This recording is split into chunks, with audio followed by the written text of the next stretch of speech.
What's up, people of Earth? I hope everyone's having a good night. Sorry it's been so long since I've posted a video. It's just been super busy lately with life, chores, and things like that. So, getting the house ready for spring and summer, So, but today we're gonna be talking about something that my friend suggested over on Facebook, the ocean. So, this is gonna be kind of a fun one because this kind of relates back to when I was young. Obviously, I feel like all of us have some sort of like take on the ocean and like how we feel about it. Um, it's terrifying. I feel like anybody is knows that the ocean is huge and terrifying. Everything within it, what it is, the depth of it, everything, right? So the reason why it relates to when I was young, okay, is I had this dream, and it's like a reoccurring dream, not as much anymore, but when I was a kid, I had this dream where I was like floating in the ocean, and I didn't know what I was, obviously, but like I wake up and there's just blue everywhere. It's just deep blue, like, when you watch Finding Nemo and he's like looking out into the ocean kind of thing, kind of like that, but it's just all blue. Couldn't really look up or anything, and all of a sudden, this giant whale just comes up and he's like, "Ooh," right?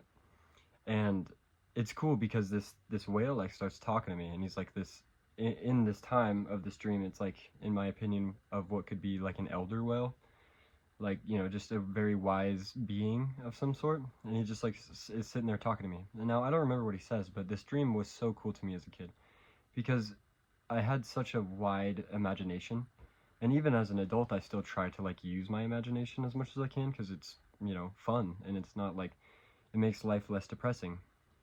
Now, like, it was so cool to me because of the fact that, like, I've never really thought of things like that before. I didn't really like watch Jaws all the time. I watched it a couple times as a kid, probably in the background and stuff like that, but I never like really thought of the ocean. We lived in a place where the ocean wasn't around. We always went to lakes and like, saw fish and things like that. But then I really started to like become fond of like the thought of what could be in the ocean, and like prehistoric animals, and like the megalodon especially.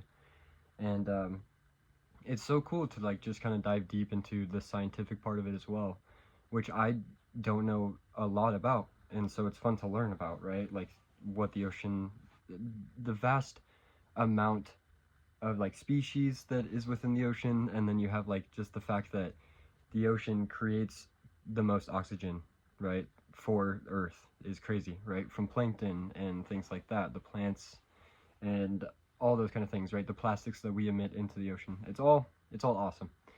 Now I'm kind of just rambling here, but a big thing that I want to talk about within the ocean, right, is like what we all believe is in the ocean, okay? Now, you see a lot of like, I wouldn't say like folklore, but like superstitious stuff, right? Like um the Kraken, right? And Cthulhu, and like things like that. And it's so fun to like historically read about those things in like books, and like H.P. Lovecraft and stuff like that. If you haven't heard of him, he's like a horror author.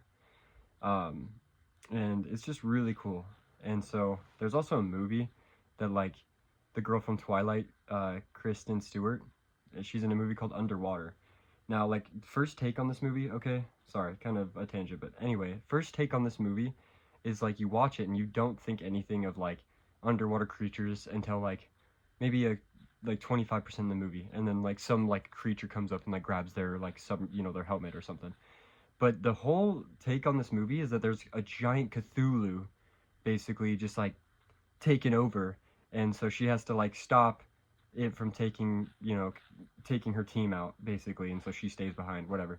But the Cthulhu at the end is crazy. Like, you see him, and like a bunch of like lights are flickering from the like station that they're under in the water, and like you see him for a sec when the lights are flickering, and he's huge and like just such a cool looking creature, right? Kind of like a kaiju or something like that. So it's so cool because like you just don't know. Like, we have tried to discover, keep discovering lower and lower into the depths of the ocean, right? And we get further and further down, the more technology that we make, the more machinery that we learn how to use and things like that. But like, the more we go down there, the more we find out. Like, it's crazy. Like, each time we go down there, a scientist is like points at a new type of creature, and they're like, "Oh, I'm gonna name that after me." Like, it's like a pick and choose, and they make it fun, and it's crazy because at the end of the day, right, something could just like totally just grab that submarine, just be like, what's up, you know? Like, you never know. Like, that's what makes it cool, because the ocean is huge. Like, we are, like, eventually, right? And who knows? But in my opinion, eventually, the ocean is just going to take over all the continents. We're just gonna be all water. You know what I mean? Because that's kind of what it seems to be, what seems to be happening. And, like, not to freak anyone out, but, like, that's kind of just, like, self-explanatory. And it's cool, because we'd have to learn how to adapt. Like, there are people that live on certain islands where they just, like, free dive and, like, to get their food, to do, you know, to have fun. Like, that's just part of their daily life, you know, whereas here we hunt and things like that. They just specifically are, like, water people, and they're, like, they have, like, I think it's, like, their gallbladder or something, one of their organs is, like, bigger, so it like adapted to them being in the water. It's crazy. For years and years and years, like, of evolution, and that's pretty cool to me, right? Where, like, a lot of things can coincide, right? Because I also have faith in things and whatnot, but I still believe that there is, like, a potential, you know, like, being that is super powerful on Earth, right? That like, we don't know about, right? And now it's hard for me with, like, Bigfoot and things like that, like the chupacabra, because it's just so, like, these ideas are so man-made, whereas, like, I don't know, something within the ocean seems like something that is, like, so powerful that we would have never thought of it, you know? So it's like, if there is something in the ocean or even in space, it couldn't be something that we can just, like, think of, right? Like, if there is aliens or there is a type of Cthulhu, I personally think that it's something we have no clue, obviously, what it would look like, or even a name for it, you know? Like, the things that we would have seen by now, or, like, that can detect us or anything like that, we would have, like, already seen, you know? So, like, these beings that we believe in are smarter than us, in my opinion. And, like, we wouldn't have names for them and, like, know what they look like. We just have ideas in our heads, and that's what we use to, like, base off of these, like, ideas. And, like, obviously I'm going off, but, like, holy crap, the ocean's crazy, and I want to go. Like, I've been to the ocean twice, and I've seen it, like, in LA and in Alaska, but I've never, like, swam in it, and, like, but yeah, I've never felt the like, salt water on my face, and, like, I wanted to see the thrill of the ocean, and just, like, feel what it's like to surf, and, like, all those things, because I love to skate. But yeah, if anyone wants to talk about this, or, like, go more in depth of the ocean and space, and things like that, I'm gonna talk more about space on another video. But yeah, go ahead and like, subscribe, and hit me up if you guys want to talk. So have a great night, you guys. Thank you. Peace out.